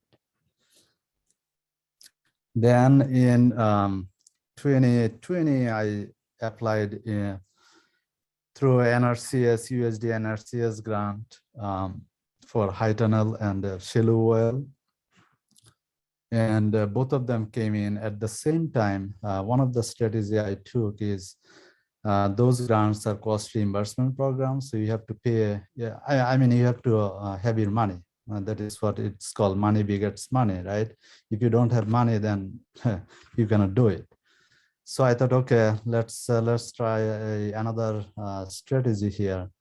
What about I try applying for a FSA micro loan? So as this is a costly reimbursement, so you get the loan, so you can, NRCS can basically directly take the money from the FSA. So this is how my arrangement is. So once I finish the project, I am finishing it from my pocket right now, also from the loan that I got from FSA. So once the project is completed, so NRCS will get the money directly from FSA. So that was good. One of the reason I like to keep continue my farming is back home memory. What we used to get, we used to like, and it was hard to find here fresh. So growing ethnic veggies that is from many other countries, and to support those communities. Cambodian eggplant to Indian sorrel, gongora to loofah gourd, bottle gourd. Those are amazing stuff. I never thought I can grow it here. Now I see that it is really, really doable and possible. So these are all the stuff we did to get the farm started. I haven't started paying myself yet. It is my 5th year. I was putting everything what I made from the fund. So everything is going back to the farm again. Hopefully in someday I will get some, I can pay myself. Fortunately, I have a job, so that was good. So these are some of the successful grant I got. It was not easy. I didn't have a business background. I didn't have a lot of background in writing grants, but with a lot of hard work, with a lot of help from many people. Don't get shy asking help. I mean, I had a lot of trouble. I don't have a well background in English, writing English. So guys, whoever out there, you are in a good position. I'll tell you. So it will be possible. But for me, it was not easy. But with a lot of help, if I can do it, I will say you can do it. This is one of the grant I just applied, and it is in the process, matching enterprise grant for agriculture, MEGA. It is also a matching grant. You have to have money to get it. But the process was really interesting. So I wanted to spend a few minutes on it, how easy it was and how can you develop your business or enterprise grant. So you apply sometime in April, and it will take 2 to 3 weeks for someone to contact you. Then they will do a field visit to intake the application. Then it takes another month or so. Then they will assign you a two or one business planner to work with them to develop the enterprise plan. And I was really quite amazed those people who are helping. They are super knowledgeable. If you have some documentation on your farm, finance, and if you have a business plan, if you give it to them, they will turn it into a fantastic enterprise plan for you. And also you can avoid this. They have a program. If you take the business class from the state, then the phase 1 can be avoided. So here's the simple diagram. You apply phase 0, you apply phase 2 is the developing the enterprise plan. It takes few months basically. And it can be avoided, which might be a little faster because I didn't take the class. And the phase 2 is basically developing a plan for the use of the fund and the cost estimate, right? So only a few things I'll mention here is what is the difficulties I was facing. Most of the grant has a weird timeline, and that timeline was not matching with me. Initially I applied for a greenhouse to establish a greenhouse with Mega. Then when Jessica Kemp came to visit the farm, and I was explaining her that the timeline is really not working for me, and can I switch my project, because I applied for the greenhouse and I cannot buy the greenhouse by the time the grant will be approved in March and April this year. So I cannot basically start the greenhouse. So I spend my own money to buy the greenhouse. Then I explained to them that can I use that money for other like greenhouse and few other infrastructure. And this is, I explained to the business planners. So they combined all my structure together, and we are going to resubmit it. And I'm not sure, hopefully it will come in or not. But they were really, really helpful. We were able to make them understand that this, timeline is really tight for me. I mean, if you are not in that critical situation, probably it is not a big deal for you, but it was for me. So I thought there should be, some sort of consideration to make the program a little bit more friendly for the farmers. And at the same time, as you heard from a few other speakers, that the timing, it takes a long time in most of the cases, which is sometimes it is frustrating, but there is nothing we can do. But the only thing I can tell is, as more people participate in those programs, then the government or state and federal government, they will start thinking how to change or make it friendly. If you do not participate, it will not be, we cannot improve it without participation. So I will highly encourage, though it is a painful process, but do participate to make the changes what will work for you. As I was looking at the timeline, I was also reading other materials. I was trying to find how this process works in other countries. I was looking in some point, there is a bank in China, it's called My Bank. They process their loan in 3 minutes. They call it 2-3-1, 2 minutes to apply, 1 minute to approve, and then you will get the grant. So consider this. This is backed by Alibaba and Jack Ma. So if we consider just one example, there is a lot to improve in our system.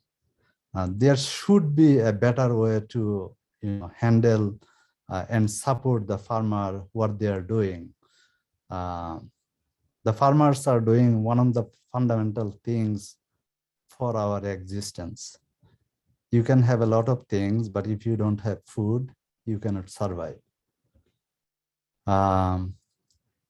Things to look for when you are applying for some of the grants, as people have mentioned.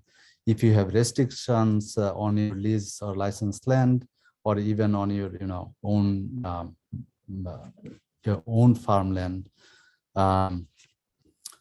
those are the things you need to look for. Preservation, agriculture preservation restriction, that might also take a longer time to the funding authority to fund you.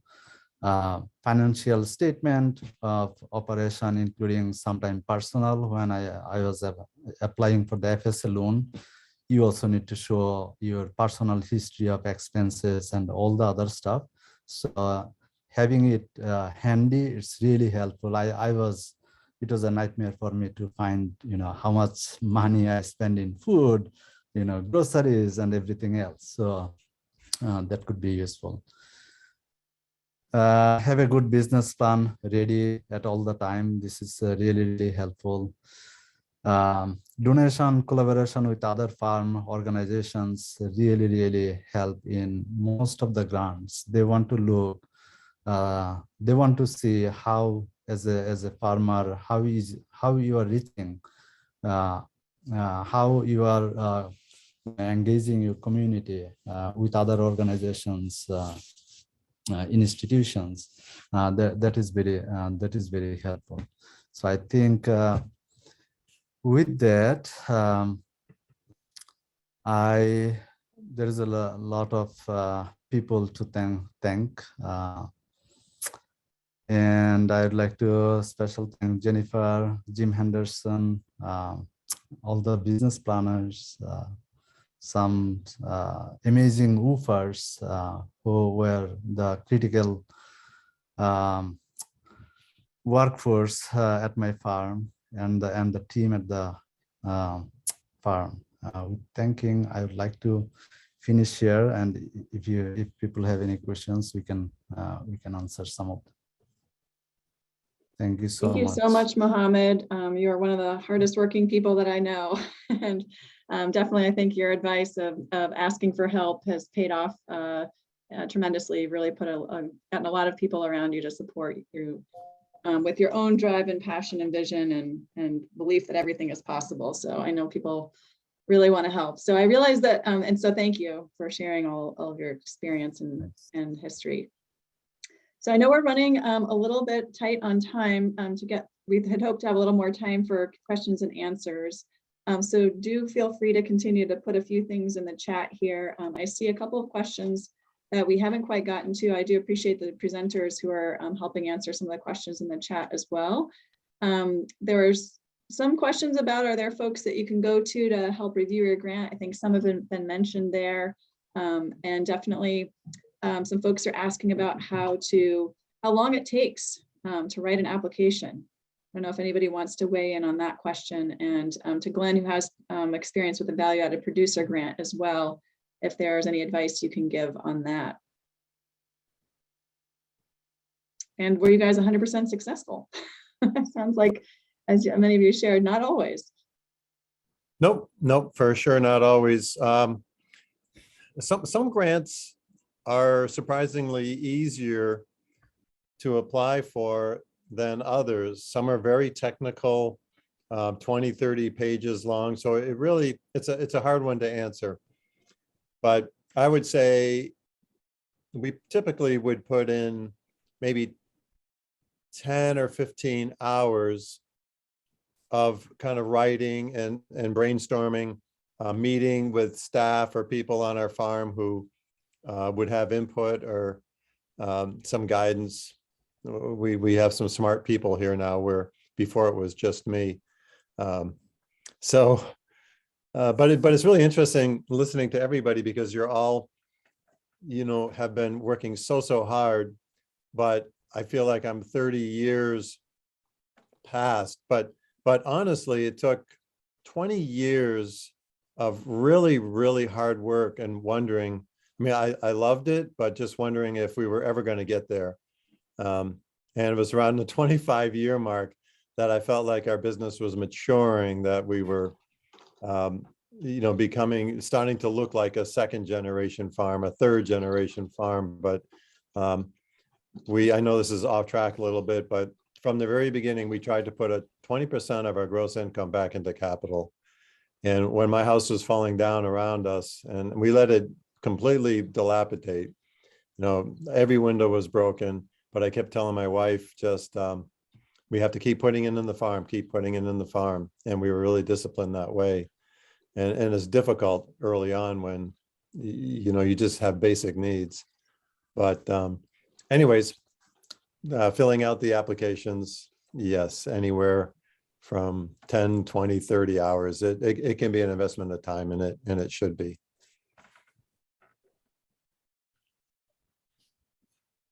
Great. Awesome. Other questions that we might have missed from the chat? I know I didn't want to miss Marla's back in the day. She was asking about kind of crop selection in different markets. I know some of you shared that decision making. I don't know if that is something anybody wants to tackle.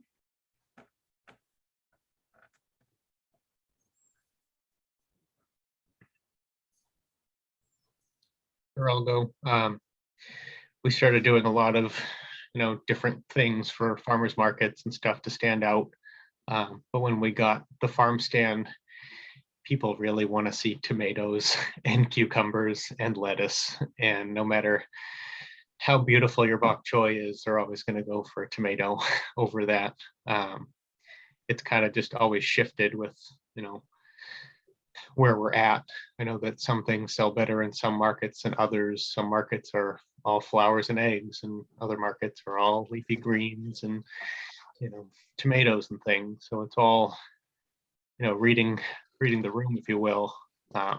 Over time, you kind of realize if you're taking home summer squash and zucchini, there's probably too much of it at the market, and people are selling it for 99 cents a pound. It's better to do something else at that point rather than, breaking your back to get beautiful summer squash and zucchini. So it's always changing too. There's no set it and forget it for any of our items that we do. Salad turnips used to be really cool. Now they're not so cool. Don't know why, but it's always changing.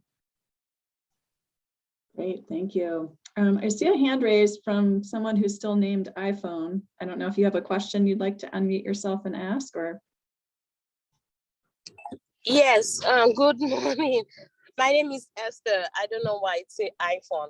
Okay, my question is, I am a beginner farmer. I will say my question will go straight to Abu. I don't remember his name, I'm sorry, because I'm driving. So I would like to know, he explained all the difficulty he had encountered doing farming. I just want to know how to start for applying for grants and what are the convenience to those. Yep, so how do you start applying for the grants? Yes, because I don't know anything about applying for grant. I've been using my own phone so far, but I would like to know how to start applying for grant, where to start, and if there's somebody who can help with that. Great. Would any of the panelists like to take that on? It seems like you covered it in the beginning, Jennifer. Just you had all those resources, and if she were to get the transcripts from this meeting and she could get all that's the information's there. I don't think we could say more to it than what you've already put out. Great, yeah, and feel free to send me an email, and I'm happy to make sure that, if there are any questions once you receive all the resources that we've covered today, I'm happy to follow up with you and talk you through that. So I just wanted to share, I know we're running close to time and I want to respect everybody's time. I appreciate all the great questions that have been asked. And as I mentioned, I think a lot of the speakers are open to folks following up with them if you have further questions.